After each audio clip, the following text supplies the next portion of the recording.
আজ আমরা পা রেখেছি সেই মাটিতে যেখানে এক ফকির তার গানে জাগিয়েছিলেন বিপ্লব, আর এক জমিদার পুত্র হয়ে উঠেছিলেন বিশ্বকবি।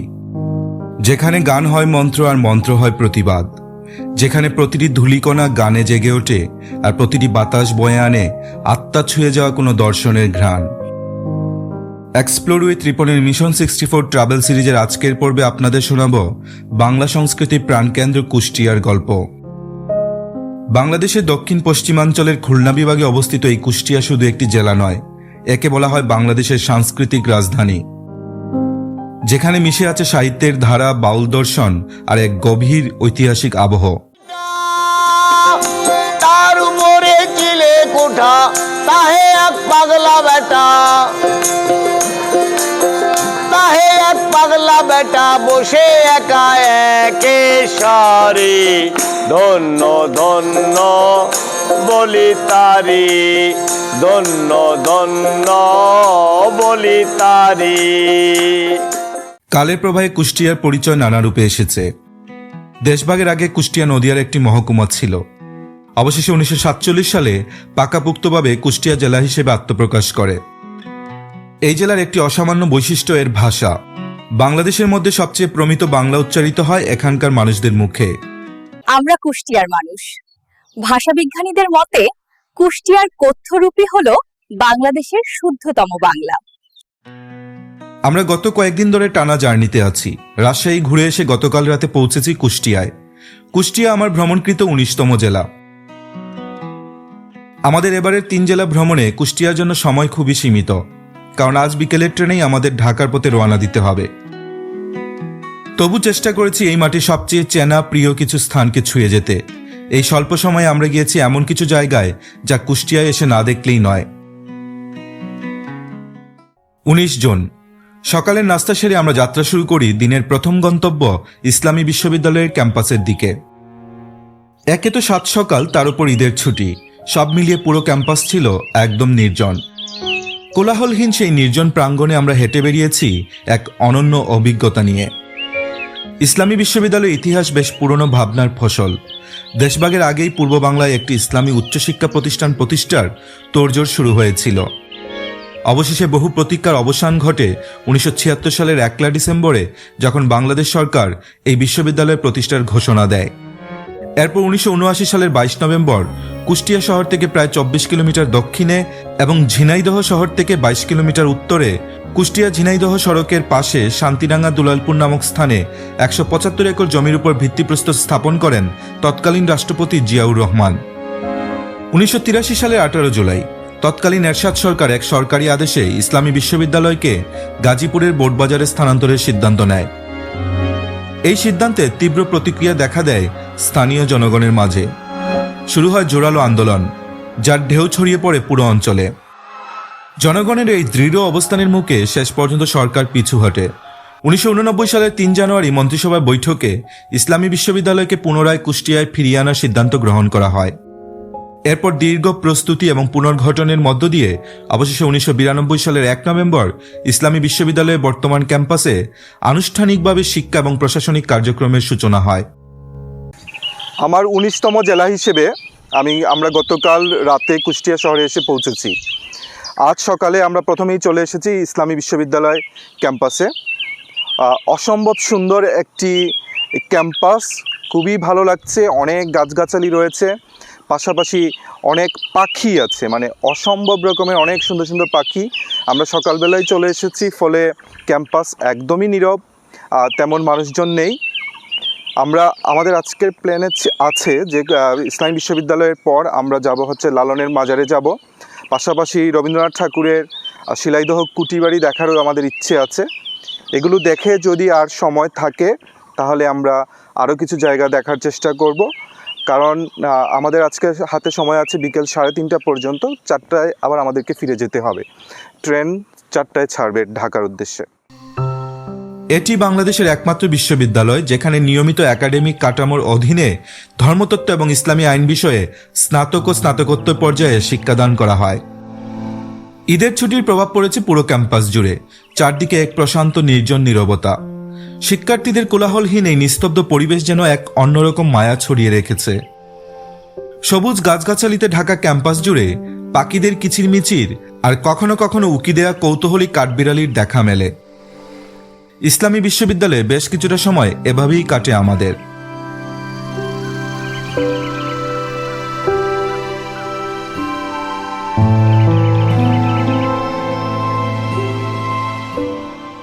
ইসলামী বিশ্ববিদ্যালয়ের সীমানা ছুঁয়ে থাকা ঝিনাইদহ জেলার একটি ছোট্ট বাজার শেখপাড়া।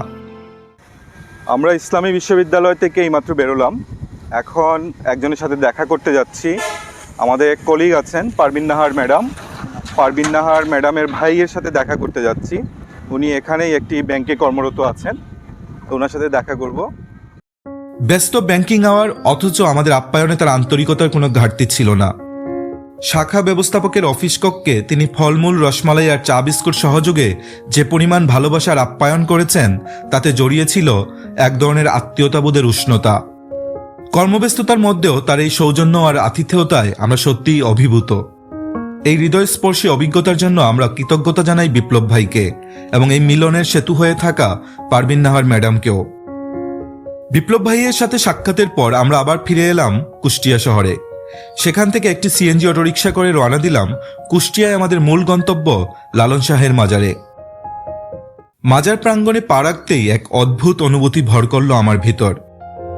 মনে হচ্ছিল এই মাটিতেই হেঁটেছেন সেই সাধক যিনি একসময় বাংলার ভাঙাগড়া জাত ধর্মের বিভাজনের বাইরে দাঁড়িয়ে মানবতার এক অদ্ভুত ছন্দে বাঁধতে চেয়েছিলেন পুরো সমাজকে।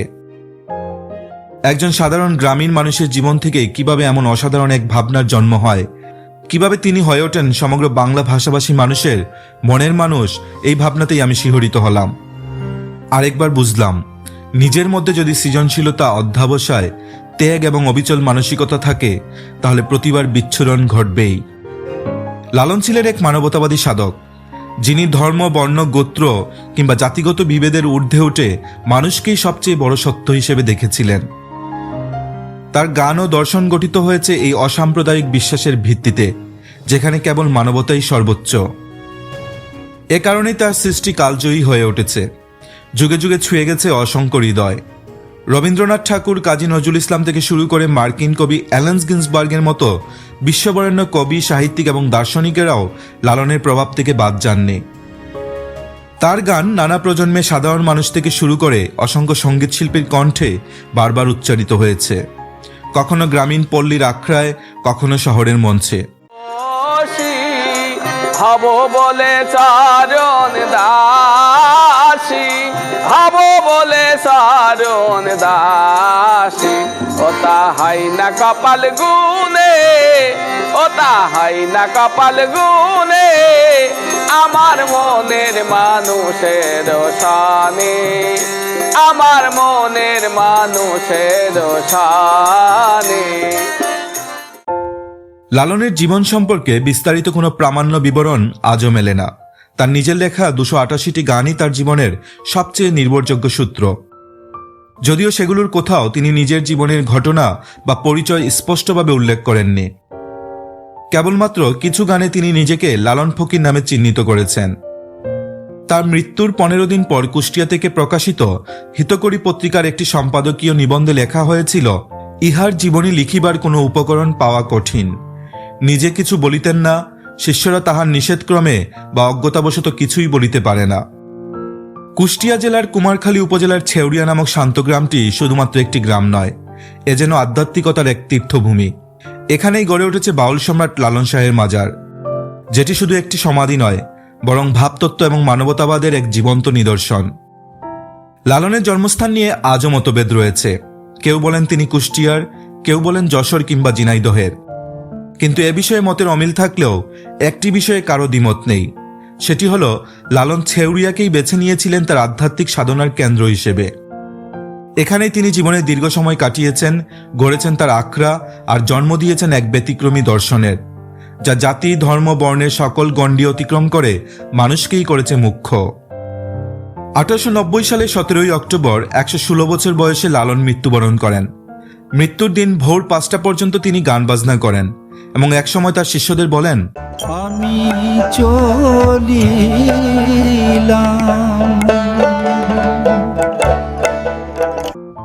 এর কিছু সময় পরই তার মৃত্যু হয়। লালনের নির্দেশ বা ইচ্ছা না থাকায় তার মৃত্যুর পর হিন্দু বা ইসলাম কোনো ধর্মীয় রীতিনীতিই পালন করা হয়নি। তারই উপদেশ অনুসারে ছেউরিয়াতে তার আখড়ার মধ্যে একটি ঘরের ভিতর তার সমাধি গড়ে তোলা হয়। সময়ের সঙ্গে সঙ্গে এখানে তার ভক্তদের আনাগোনা বাড়তে থাকে। আখড়ার প্রাঙ্গণ হয়ে ওঠে জনসমাগমে মুখর। ভক্ত সমাবেশের এই প্রবাহ থেকেই গড়ে ওঠে লালনের মাজার। 1963 সালে আধুনিক স্থাপত্যশৈলীর বর্তমান মাজারটি নির্মাণ করা হয় এবং তা উদ্বোধন করেন তৎকালীন পূর্ব পাকিস্তানের গভর্নর মুনায়েম খান।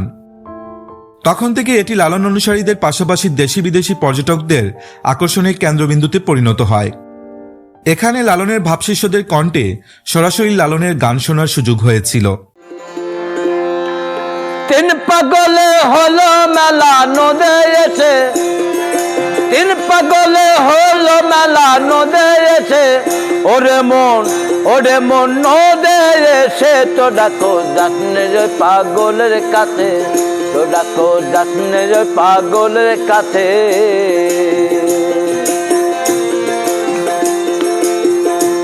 তারা একে একে আমাদের 3টি গান গেয়ে শোনান। লালনের ভাবশিষ্যদের কণ্ঠে সরাসরি লালনের গান শোনা আমার জীবনে অর্জিত অনন্য এক অভিজ্ঞতা। আমি দীপু বাউল, কুষ্টিয়া লালন একাডেমির শিল্পী। তবে আমাদের এই লালন শাহ, ইনি মানবতা ধর্ম অধ্যয়নের তরিকা এবং এই মানুষকে ভালোবাসার জন্য কি করতে হবে এগুলো বলে গেছেন। আর এই লালনের এখানে যারা আসে, ভক্তবিন্দু যারা আসে, তারা সবাইকে সুসুন্দর থাকার জন্যে, সুসুন্দর দেহটাকে পরিচালনা করার জন্য অনেক মানুষের কাছে, খলিফা যারা আছে তাদের কাছে শেখে, জানে। লালন শাহের মাজারে দীর্ঘ সময় আধ্যাত্মিক আবেশে ডুবে থাকার পর আমরা এবার রওনা দিলাম শিলাইদহের পথে, যেখানে বাতাসে মিশে আছে কবিগুরুর কবিতা আর পদ্মার ঢেউয়ে ভেসে আসে রবীন্দ্র স্মৃতির সুর। আমরা যখন শিলাইদহ কুঠিবাড়ির প্রবেশদ্বারে পৌঁছাই, ঠিক তখনই ঝুম বৃষ্টি নামল। বৃষ্টিতে ভিজতে ভিজতেই আমরা পেরিয়ে যাই প্রবেশ পথ আর ঢুকে পড়ি ইতিহাস আর সাহিত্যের এক অপার জগতে। রবীন্দ্রনাথের সেই কুঠিবাড়িতে, যেখানে একসময় গড়ে উঠেছিল সোনারতরী থেকে গীতাঞ্জলির মতো অমর রচনার ভিত। কুষ্টিয়ার কুমারখালী উপজেলার শিলাইদহ ইউনিয়নের খুরশেদপুর গ্রামে অবস্থিত এই ঐতিহাসিক ভবনটি, যেখানে কবিগুরু রবীন্দ্রনাথ ঠাকুর কাটিয়েছেন তার জীবনের এক গুরুত্বপূর্ণ অধ্যায়। সেটি আজ আমরা চিনি শিলাইদহ রবীন্দ্র কুঠিবাড়ি নামে। সাহিত্য, দর্শন এবং সঙ্গীতের এক অমূল্য নিদর্শন এই কুঠিবাড়ি।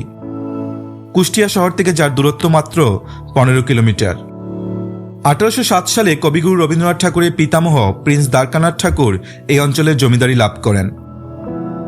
তারই উত্তরসূরি হিসেবে রবীন্দ্রনাথ ঠাকুর 1889 সাল থেকে 1901 সাল পর্যন্ত অনিয়মিত বিরতিতে শিলাইদহে আসতেন এবং জমিদারির বিভিন্ন প্রশাসনিক কার্যক্রম পরিচালনা করতেন।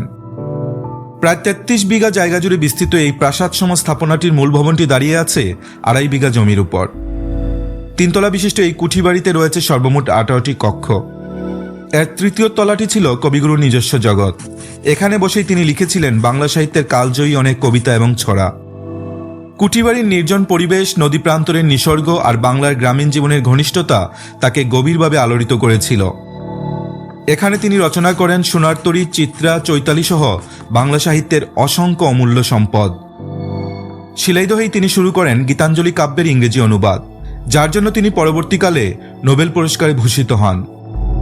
কুঠিবাড়ির নিঃসঙ্গ ঘর আর গ্রামীণ বাংলার অপার সৌন্দর্য সব মিলিয়ে এই স্থানই ছিল তার কাব্যজীবনের এক অবিচ্ছেদ্য অংশ। 1958 সাল থেকে শিলাইদহের রবীন্দ্র কুঠিবাড়িটি প্রত্নতত্ত্ব অধিদপ্তরের তত্ত্বাবধানে রয়েছে এবং বর্তমানে এটি পরিণত হয়েছে শিলাইদহ রবীন্দ্র কুঠিবাড়ি জাদুঘরে। এই জাদুঘরটি যেন হয়ে উঠেছে কবিগুরুর স্মৃতির অমূল্য সংগ্রহশালা। এখানে সংরক্ষিত আছে রবীন্দ্রনাথ ঠাকুরের বিভিন্ন বয়সের দুর্লভ আলোকচিত্র, তার ব্যক্তিগত ব্যবহারের সামগ্রী যেমন চঞ্চলা ও চপলা নামের 2টো স্পিডবোট, 8 বেয়ারার পালকি, একটি পলটুন, কাঠের টি টেবিল, দৃষ্টিনন্দন কাঠের চেয়ার ও সোফা সেট, প্রাচীন পালঙ্ক এবং তার নিজ হাতে আঁকা শিল্পকর্ম। এই জাদুঘরের প্রতিটি কোণে কবিগুরুর সৃষ্টিশীল জীবনের ছাপ ছড়িয়ে আছে নিঃশব্দে। এটি শুধু একটি স্থাপত্য নয়, এটি বাংলা সাহিত্যের এক জীবন্ত অধ্যায়। কুঠিবাড়ি ঘুরে যেন আবিষ্কার করলাম এক অন্য রবীন্দ্রনাথকে, যিনি শুধু বিশ্বকবি নন, বরং এই বাংলার মাটিতে নদী আর মানুষের ভেতর নিজের আত্মাকে মিশিয়ে দিয়েছেন।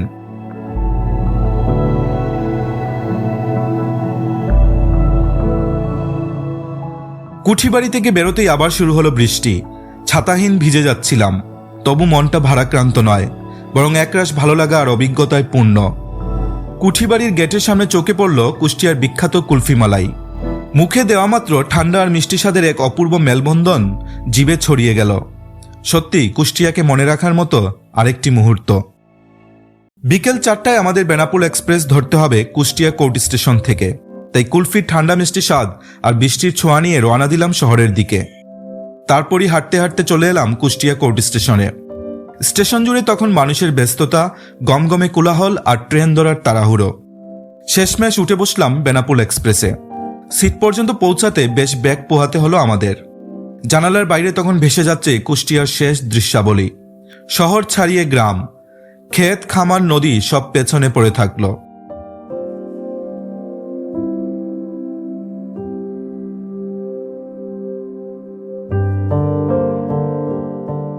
সন্ধ্যার অন্ধকারে ট্রেন চলতে চলতে একসময় পেরিয়ে গেল পদ্মা সেতু। প্রশস্ত সেই সেতুর উপর দিয়ে যখন চলছিল ট্রেন, মনে হচ্ছিল আমি যেন সময় আর স্মৃতির সেতু বয়ে এগিয়ে চলেছি। মাত্র 4.5 ঘন্টায় পৌঁছে গেলাম রাজধানী ঢাকা। সেখানে খানিক বিরতি, তারপর রাত 10টার উপবন এক্সপ্রেসে চেপে রওনা দিলাম বাড়ির উদ্দেশ্যে। সকালে সূর্য ওঠার ঠিক আগে ঘড়ির কাঁটা 6টা ছুতেই পৌঁছে গেলাম আমার প্রিয় শহর সিলেটে। এই শহর আমার নারীর টান, স্মৃতির আশ্রয়, বারবার যেখানে ফিরে আসতে চাই। এই ছিল আমার এবারের 3 জেলা ঘুরে দেখার এক ঝলক ভ্রমণ গাথা। আবারও দেখা হবে দেশের আনাচে কানাচে, নতুন কোনো গন্তব্যে, নতুন কোনো গল্পে। চলুন একসাথে খুঁজে ফিরি প্রিয় বাংলাদেশ।